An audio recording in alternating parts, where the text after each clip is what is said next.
Olá, pessoal. Aqui é o professor Washington Soares e hoje nós vamos falar um pouquinho sobre pré-história. Bom, pré-história, pessoal, a primeira coisa que a gente tem que saber é que o próprio conceito de pré-história é muito polêmico, não é? Para quem já estudou essas primeiras partes das discussões de teoria da história, né, a gente vê que esse termo pré-história ele é cunhado no século XIX, no momento da construção da linha do tempo, né, tradicional que a gente utiliza em sala de aula, que era com história antiga, medieval, moderna, contemporânea. E ao olhar aquela linha do tempo, a gente chega à conclusão que a maior parte dela diz respeito a acontecimentos do continente europeu. Então, aquela linha do tempo, ela tem uma visão europeia sobre a história da humanidade. Então, nesse momento, no século XIX, em que a história começa a se firmar como disciplina, há um entendimento ideológico, né, um entendimento de sociedade muito pautado pelo positivismo. Né? O positivismo, de acordo com a teoria do sociólogo Augusto Comte, a humanidade ela é dividida, né, em três fases de desenvolvimento, em três estágios, né, do mais simples para o mais complexo. Então, esse pensamento, né, de evolução do ponto de vista social, ele também se coaduna com o próprio evolucionismo, né, que está nascendo nesse momento, com as ideias do Darwin, e as ideias do darwinismo social, que são as ideias do Charles Darwin, adaptadas para um contexto de desenvolvimento das sociedades. Então, a gente vê que esses três conceitos, uma vez reunidos, eles apontam para o conceito de pré-história na medida em que há uma separação entre povos com e sem história. Né? Então, a gente vê que isso é uma forma preconceituosa de se olhar para os povos e de classificá-los com ou sem história.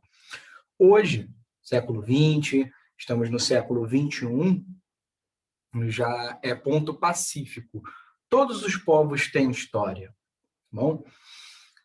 Independentemente de serem sociedades ágrafas ou não, ou seja, sociedades que não desenvolveram escrita ou sociedades que desenvolveram escrita. Onde há seres humanos, há o estudo da história. Então, por que a gente ainda utiliza o termo pré-história? A gente utiliza por conta muito mais de questões pedagógicas do que teóricas em si, tá bom? A gente continua utilizando. Porém, hoje, como eu disse, a escrita, né, por mais que seja uma tecnologia importante do ser humano, ela não é um critério de separação entre os povos, tá bom? Nesse momento, no século XIX, como se pensava uma história de matriz mais positivista, né? Então, havia uma supervalorização da escrita e uma supervalorização, de documentos escritos, né? Seriam documentos produzidos pelo poder, né? Por pessoas de um nível de poder alto, né? Pelo Estado, grandes reis e assim por diante. Então, esses documentos, de acordo com os pesquisadores dessa época, seriam mais confiáveis, digamos assim, do que os vestígios incompletos, né? Por exemplo, da arqueologia, da paleontologia. Então, esses vestígios incompletos, eles não nos dão, obviamente, informações incompletas, tá bom? Mas, mais uma vez, essa concepção teórica, ela não é mais utilizada do ponto de vista da pesquisa, tá bom? Justamente porque não dá para dizer que só porque esses povos não têm os seus marcos históricos, né, de ascensão dos reis, ascensão de tal ou qual religião, que eles não tenham história, tá bom? Então, para a gente saber aqui a polêmica desse conceito de pré-história, tá bom? Que continua sendo utilizado por fins pedagógicos, tá bom? Outra questão importante da própria pré-história é a Revolução Urbana. Então, a gente vai ver mais um pouco adiante que a Revolução Urbana, na verdade, ela é filha do processo de desenvolvimento da agricultura. A partir do momento em que os homens se tornaram sedentários, dá-se a chamada Revolução Urbana, porque nós, seres humanos, passamos a viver de forma sedentária em núcleos urbanos, né? Aqueles primeiros, muito simples. Mas a gente vai ver que, para esse momento da história, a vida urbana, né, esse momento do século XIX, a vida urbana também é um sinal qualitativo, né? Um salto, digamos assim, no que diz respeito da evolução social. Então, povos urbanizados, né, estariam dentro do que se diz história e povos não urbanizados estariam fora, né, da história, seriam povos pré-históricos, tá bom? O período da pré-história, pessoal, é um período muito longo.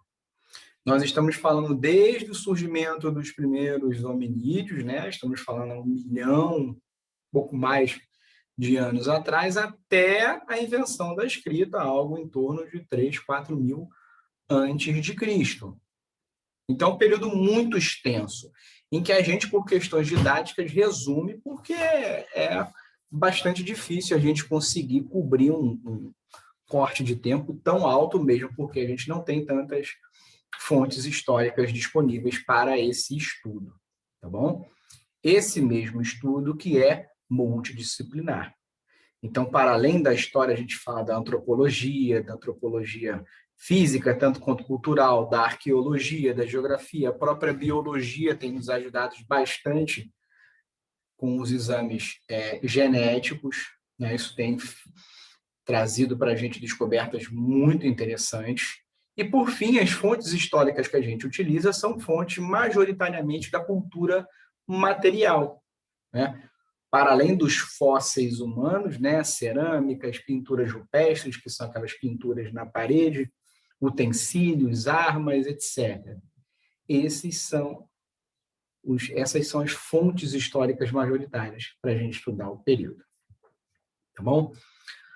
Para além disso, um processo importantíssimo que a gente tem que saber é o processo de hominização. Ou seja, o Homo sapiens ele é mais um hominídeo, né? Houveram vários aqui. Coloquei alguns aqui embaixo, né, dos hominídeos, como Australopithecus, Homo habilis, Homo erectus, mas houveram outros tantos que, inclusive, viveram simultaneamente, né? Então, viveram durante o mesmo período. Então, a evolução humana ela não é uma escada, né, em que cada espécie Homo está um degrau acima, como se um desaparecesse e surgisse o outro, desaparecesse e surgisse. Não. Na verdade, essa evolução ela se dá a imagem que faz uma imagem de árvore, né? Que o galho principal dá origem a outros galhos, mas que esses galhos menores muitas vezes desaparecem.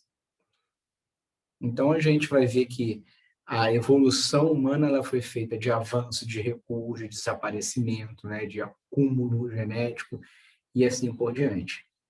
Até que, não muito distante do período em que vivemos hoje, né, cerca de 12, 13, 14 mil anos atrás, o Homo sapiens ele se firmou como a última espécie dos hominídeos, tá bom?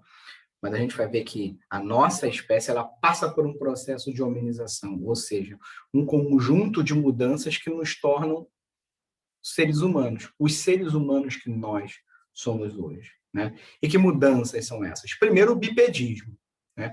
O fato do ser humano passar, né, dos hominídeos passarem a andar em pé, isso abre o campo de visão deles e faz com que, do ponto de vista da sobrevivência, ele comece a levar um pouco mais de vantagem do que tinha antes, sem dizer que o bipedismo libera as mãos do indivíduo. E essas mesmas mãos, né, serão indispensáveis para a criação. Né? O fato de termos polegares opositores, isso faz com que as nossas mãos sejam muito mais habilidosas se comparadas às patas dos outros animais. Tá bom? A gente vai ver que o desenvolvimento do nosso cérebro também foi muito importante, né? Principalmente depois que a gente passou a comer carne, então nosso cérebro se desenvolveu, nós nos tornamos muito mais inteligentes, né? O desenvolvimento da linguagem fez com que a gente pudesse não só acumular conhecimento, mas transmitir esse conhecimento, né? Desenvolver pensamento abstrato. A gente vai falar um pouquinho mais disso quando a gente for falar sobre a revolução cognitiva, né? A crença religiosa e a arte passando a exprimir ideias abstratas também, e a própria crença religiosa, que é a primeira forma, a primeira tentativa de explicar o universo, de explicar o mundo. A religião é, do ponto de vista histórico-sociológico, uma forma de você tentar explicar o mundo. E isso é fruto de uma elaboração abstrata mais sofisticada. Então, todo esse processo, essas mudanças, seja do ponto de vista físico, quanto do ponto de vista cultural, elas vão afetar os seres humanos. Então, é importante que a gente saiba que nós, seres humanos, nós ainda continuamos muito parecidos do ponto de vista físico com os seres humanos, com os Homo sapiens de milênios atrás, tá bom? Então, a gente vê que, ainda no campo da didática, tá bom? Nós utilizamos alguns critérios para separar a idade, a pré-história, né? Em paleolítico, neolítico, em idade dos metais. Qual critério esse? É o desenvolvimento da cultura material, né? Basicamente da tecnologia. Então, quanto menos sofisticada, mais para trás. Quanto mais sofisticada, para frente. Paleolítico é a pedra antiga. Neolítico, né? A passagem do paleolítico para o neolítico é a revolução urbana, é o desenvolvimento da agricultura, né? E a idade dos metais a partir do momento em que os seres humanos passaram a desenvolver metal, né? Mas pense bem, os egípcios, por exemplo, eram muito sofisticados, já tinham civilização, né? Construções, religião, etc., mas não entraram na idade dos metais porque não tinha metal na região, né? Então, só para a gente ver que essa divisão ela é arbitrária, tá bom? Ela pode nos servir para a gente entender a história da humanidade num contexto mais amplo, mas é sempre importante a gente saber que é uma divisão muito mais didática do que qualquer outra coisa, tá bom? Esses estágios de desenvolvimento. E aí a gente vê uma pintura, né, dos nossos antepassados, já com tecnologia, tá bom? Já com desenvolvimento das armas, né? E provavelmente o que está aí embaixo também está dominando o fogo. O domínio do fogo foi extremamente importante para a nossa espécie, né?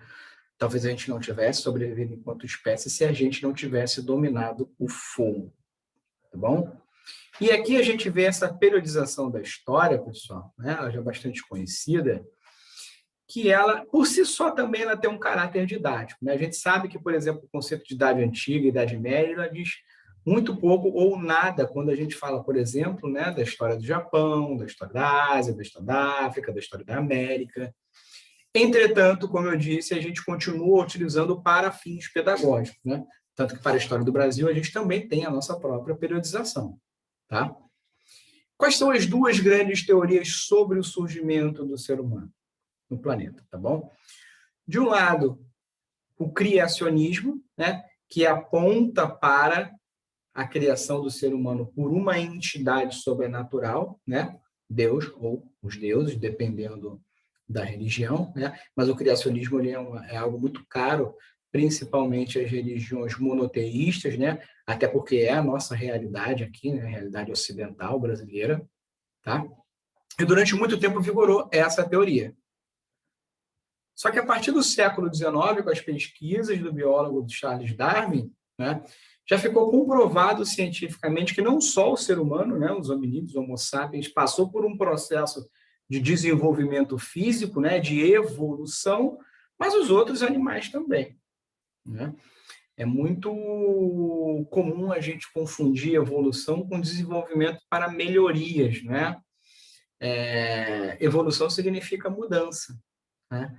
E não necessariamente o Charles Darwin, né, ele falava que os animais que conseguem sobreviver, a evolução das espécies se dá não entre os animais mais fortes, mas aqueles melhor adaptados. O ser humano é, do ponto de vista físico, um dos animais mais fracos que existem, né? A nossa vantagem é a nossa inteligência. Isso fez com que a gente se destacasse perante os outros animais, e mesmo sendo muito fracos, do ponto de vista físico, a gente continua sendo os grandes construtores, né? Os animais mais inteligentes do nosso planeta. Então, esse é um ponto. Outro ponto que é muito polêmico também, a gente ouvia aquela frase, mas os seres humanos, professores, evoluíram do macaco? Não. Seres humanos e hominídeos e os símios, eles têm o mesmo parente ancestral, tá bom?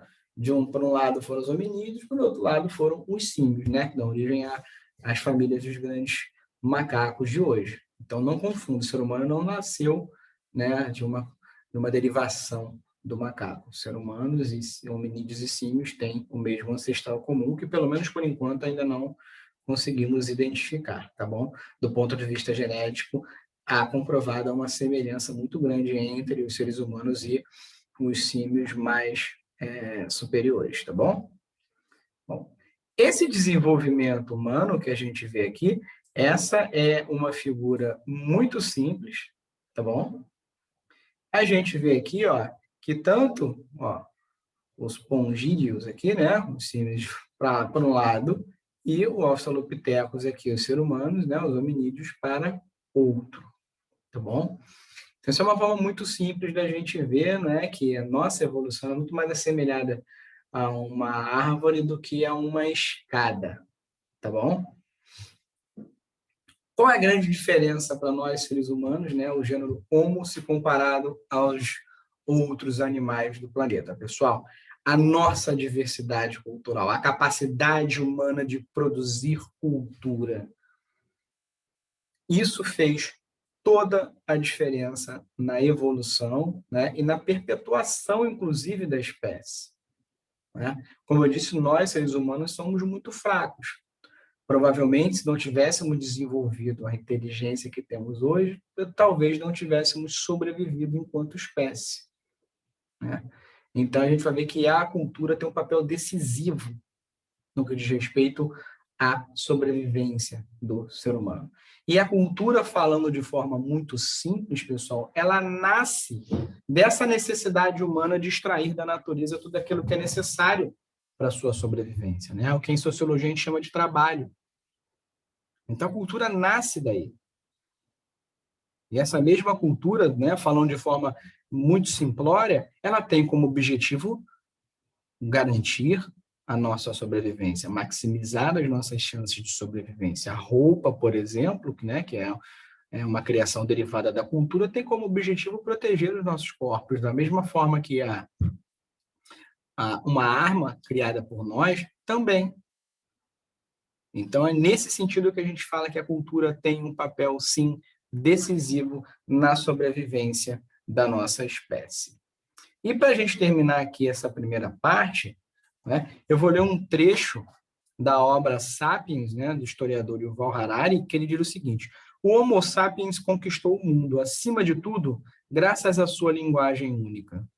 O surgimento de novas formas de pensar e se comunicar entre 70 mil anos atrás e 30 mil anos atrás constituiu a revolução cognitiva. O que a causou? Não sabemos ao certo. A teoria mais aceita afirma que mutações genéticas acidentais mudaram as conexões internas do cérebro dos sapiens, possibilitando que pensassem de uma maneira sem precedentes e se comunicassem usando um tipo de linguagem totalmente nova. Poderíamos chamá-las de mutações da árvore do conhecimento.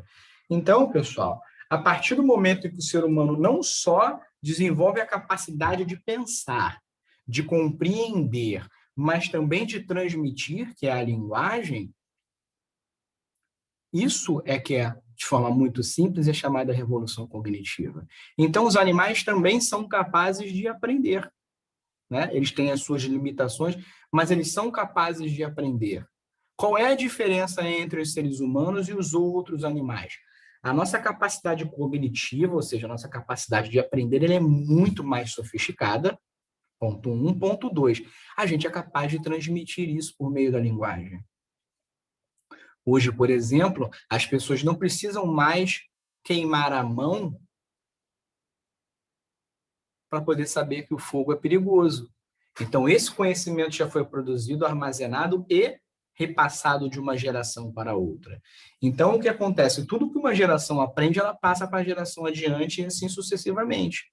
Isso faz com que nós, seres humanos, tenhamos capacidade de não só produzir, repito, mas transmitir conhecimento. Então, isso maximiza a nossa capacidade de sobrevivência, né? Para além disso, a nossa inteligência se desenvolve e a gente consegue pensar de forma abstrata, inclusive antecipando o futuro. Qual a vantagem do ser humano?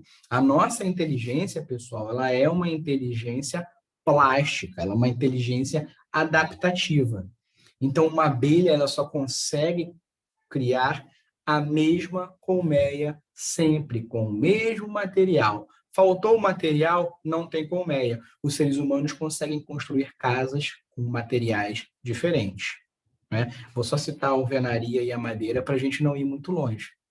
Existem centenas de milhões de modelos de casa, né? E um bom arquiteto, um bom engenheiro podem criar outros tantos modelos. Nenhum animal é capaz de fazer isso.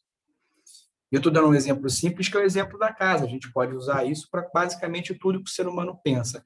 Então, essa nossa capacidade de pensar, repito, é o nosso diferencial do ponto de vista da espécie. E isso fez com que a gente produzisse cultura e a produção da cultura garantiu a nossa sobrevivência. Tá bom? Paramos aqui nessa parte da pré-história.